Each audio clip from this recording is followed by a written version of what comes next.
السلام عليكم ورحمة الله وبركاته. الحمد لله رب العالمين والصلاة والسلام على سيدنا محمد وعلى آله وصحبه أجمعين.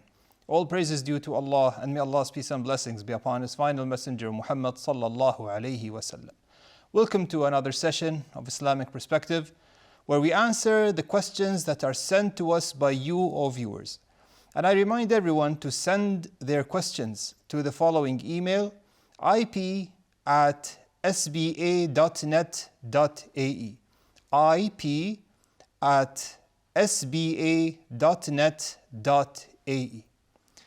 طيب, with the will of Allah, the aid of Allah, we will start with our first question. It goes like this. Assalamu alaikum wa rahmatullahi wa barakatuh. Alaykum assalam wa rahmatullahi wa barakatuh. Find the question as follows. Please, should a woman cover her feet during salah? Should a woman cover her feet during salah? طيب, alhamdulillah wa salatu wa salam ala rasulillah. We know that of the conditions of a valid prayer is to cover the awrah. To cover the awrah. Now, the awrah in salah could be different than the awrah outside salah, especially for the case of women. The awrah in salah, there are certain things that are agreed upon by all madhabs, which is uncovering the face. Uncovering the face, the sunnah is to uncover the face in salah. And no one said that face is awrah in salah. But the other matters that they differed in is the hands, al-kathayn, the hands and the feet. So we have some madhabs like the Hanbali madhab, which states that covering the hands and feet is a condition of validity for a prayer. So it's considered awrah in prayer. While the majority deem that covering the hands is not necessary. And this is the stronger opinion in this matter, that covering the hands is not considered awrah. So if the woman prayed without covering the hands, her prayer is permissible. Now, regarding the feet, the majority state that covering the feet, is mandatory for salah. So it's a condition of validity. It's part of covering the awrah.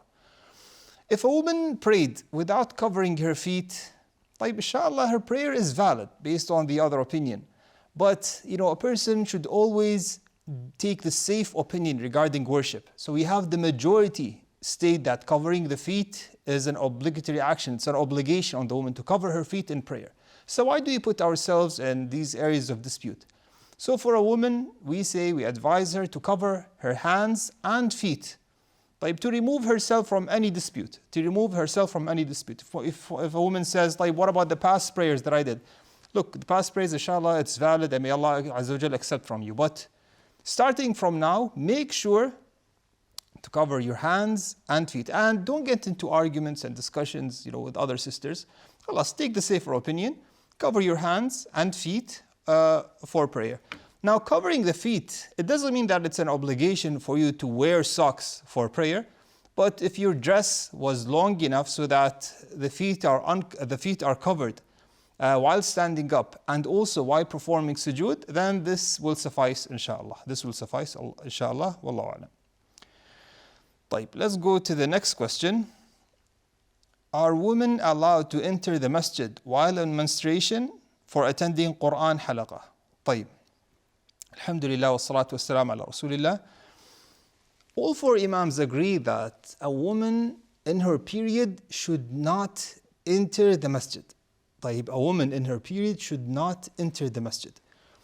Unless of course there was an emergency and there was dire need. For example, a woman was walking with her son and her son just entered the masjid. And she's afraid that she might lose her son. So she entered the masjid to get her son out. So here it's every situation has a separate ruling. But by default, she should not enter the masjid. What about this case, طيب? A woman might say, isn't this an urgent matter, which is attending halaqah? Wallahu alam, it's not. It's not an urgent matter, attending your halaqah. And your teacher should understand this. Those who are into teaching Quran, they should understand this matter, and they should take it easy and respect these rulings. So here, attending halaqah while on menses, the opinion of the majority is not to attend. It's prohibited for her to attend the masjid while in her menses, even if it was for the halaqah. A person might ask, is it haram for a woman during her menses to recite Quran, it is not haram for her to recite Quran. طيب, is it haram for her to hold a mushaf? It is not haram for her to hold a mushaf, wallahu alam, especially if she wears gloves. Now, another piece of information that might be important for many women is that, okay, what about holding a mobile phone or an iPad and having the Quran there? Should I wear gloves? In this case, the Quran and the iPad doesn't have the same ruling as a mushaf. It does not have the same ruling as a mushaf. So if a sister held an iPad or a mobile phone while on her menses, inshallah, there are no issues whatsoever. There are no issues whatsoever, and she can recite from it and she can memorize the Quran. But attending the masjid, this is where the issue is. And of course, another matter related to this, what about men or women in a state of janaba? Not menses, in a state of janaba. Again, this is a matter of dispute. Well, the majority, the four imams will say a man or a woman in a state of janaba, they even said should not even recite Quran. They should not even recite Quran while in the state of janaba. And this is an easier matter because in a state of janaba, you can remove the janaba by performing ghusl. But a woman in her menses, she has to wait for this whole duration. And not reciting Quran for this whole duration is, it's something difficult. So Allahu alam, a woman in her menses, she may recite Quran, she may hold the mushaf if she was wearing gloves, or she may hold an iPad or an iPhone. But again, stressing the point, she should not enter the masjid to attend lecture or to attend halaqah. Wallahu alam. Making dua in tahajjud after taslim while raising hands, is it permissible or does it fall under innovations? Although I already made in sujood and before salam. So the person here is asking a question, is saying, making dua in tahajjud after taslim while raising hands. In tahajjud, so they were talking about night prayer, which is an excellent worship for engaging in dua. So the sister or this brother is talking about making dua in prayer, but is asking, what if I finish prayer? Can I also still do dua? Yes, you may, especially if we're talking about tahajjud. This implies that we're talking about the final night, where the Messenger Muhammad ﷺ has told us to engage in dua in that time, where Allah subhanahu wa ta'ala descends a descension that is befitting to His Majesty subhanahu wa ta'ala. And He calls the people He calls out the sinners who want to repent. He calls for those who have a need to ask from Allah subhanahu wa ta'ala, to ask their need at this time. So a Muslim should use this time to call upon Allah subhanahu wa ta'ala and to ask Allah subhanahu wa ta'ala to remove his problems, his hardships, to seek aid in Allah subhanahu wa ta'ala. So to answer your question, can you raise your hands after finishing tahajjud and call upon Allah subhanahu wa ta'ala? Yes, you may. It does not fall under innovation. I don't know why this question goes like this. Does it fall under innovations? It does not. Although you already made in sujood and before taslim. The thing is, of course, in sujood and before taslim, usually in prayer, they say that doesn't make sense for a person to make dua after finishing prayer. Why is that? They might be saying, where's the problem?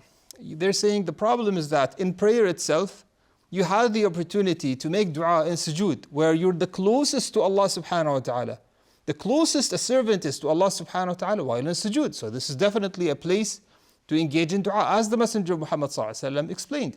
And also at tashahhud, after finishing tashahhud, he said, اجتهدوا في الدعاء. So the Messenger Muhammad sallallahu alaihi wasallam actually commanded us to increase, to put effort in making dua at the end of tashahhud. So the tahiyyat, so at-tahiyyatu lillahi salatu wa tayyibat, after the salah al-Ibrahimiyya, at the end of tashahhud, after you finish, after you seek refuge in Allah subhanahu wa ta'ala from the four things, al-Masih al-Dajjal, fitnat al-Mahya wal-Mamat, you engage in dua before doing salam. This is the time where to engage in dua after tashahhud, before doing salam.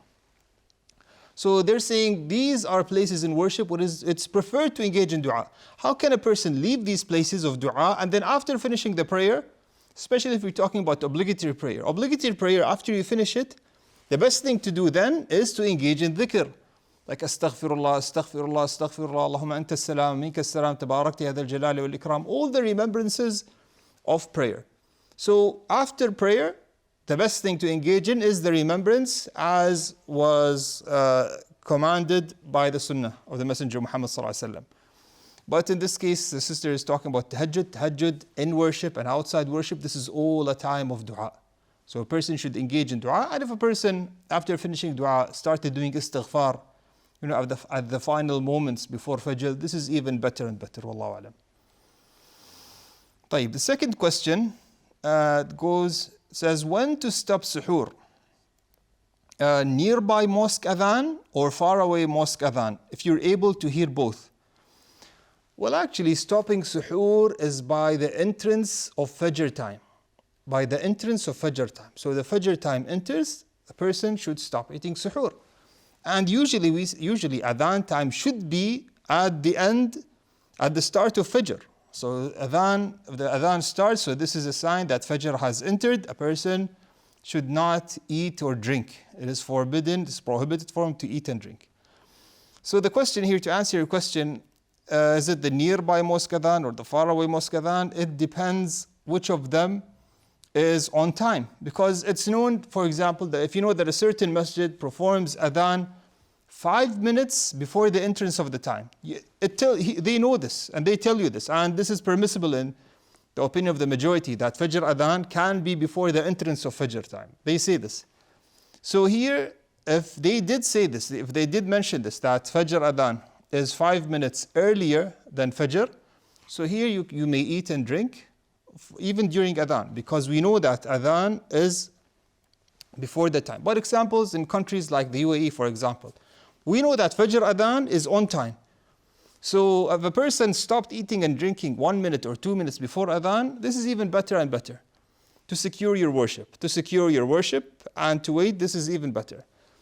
Well, this is regarding this matter. So to answer your question, which mosque? The mosque, you can eat and drink until the time of Fajr enters. So whichever one of the mosques makes adhan on time, this is where you stop eating and drinking. Wallahu alam.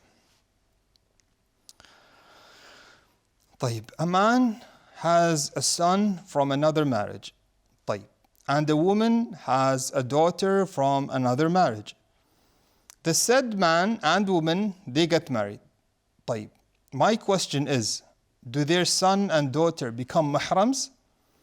Can they marry each other? Let's visualize the matter here. We have a man who has a son from a previous marriage. He divorced his wife. And we have this woman who has a daughter from a previous marriage. Okay, she's divorced or she's a widow.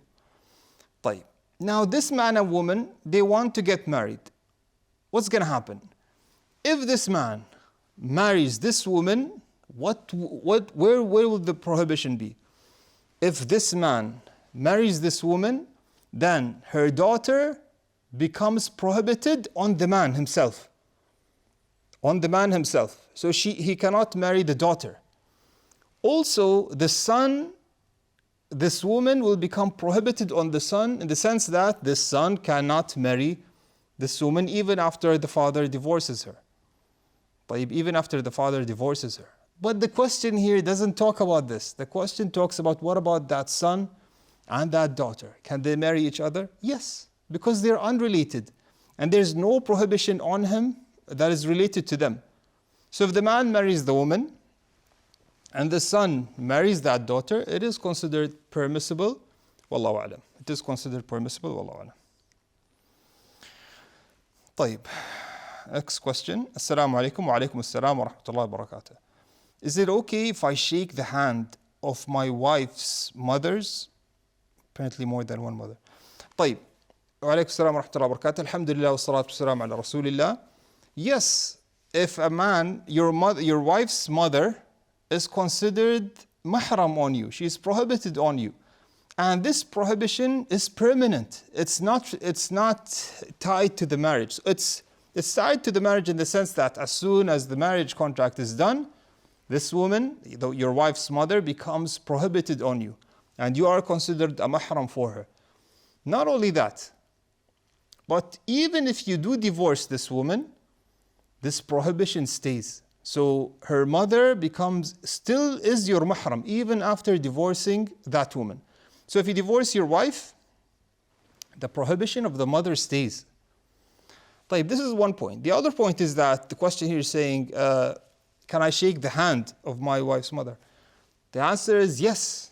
You can shake her hand, you can hug her, there's no issues. طيب, it will be like you are her son. طيب, you can be also a mahram for her if you're traveling together, you can be a mahram. This is the general rule.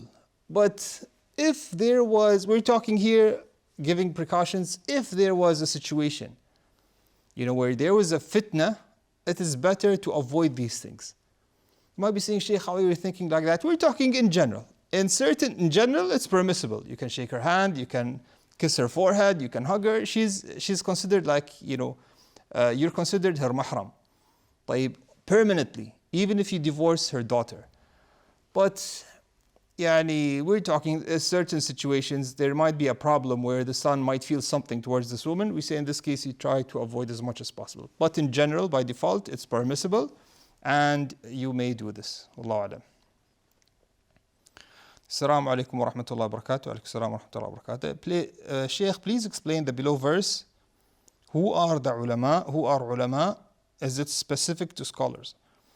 إنما يخشى الله من عباده العلماء إن الله عزيز غفور. طيب, alhamdulillah والصلاة والسلام على رسول الله. In this verse, Allah subhanahu wa ta'ala is saying, إنما يخشى الله من عباده العلماء.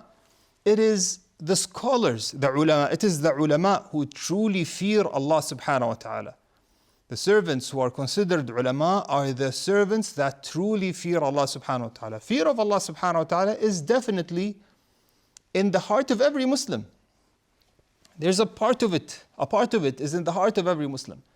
But the level of fear in the hearts of the Muslims, they vary based on how much they know of Allah subhanahu wa ta'ala. They vary based on how much faith they have in their hearts. So there's a difference. Okay? So here Allah subhanahu wa ta'ala, إِنَّمَا يَخْشَى اللَّهَ مِنْ عِبَادِهِ الْعُلَمَاء. Al-ulama here are those who are scholars, the scholars of Islam. These are the people who know the most about Allah, because those who know Allah subhanahu wa ta'ala and who know more about Allah subhanahu wa ta'ala are those who truly fear Allah subhanahu wa ta'ala. So the more that you know about Allah subhanahu wa ta'ala, the more that you know what Allah azza wa jal is capable of, the more that there will be fear in your heart. So to answer your question, those who are knowledgeable of Allah subhanahu wa ta'ala are those who truly fear Allah subhanahu wa ta'ala. طيب. So this is to answer your question. With this, we will end. هذا والله أعلم وصلى الله على نبينا محمد وعلى آله وصحبه وسلم. جزاكم الله خيرا.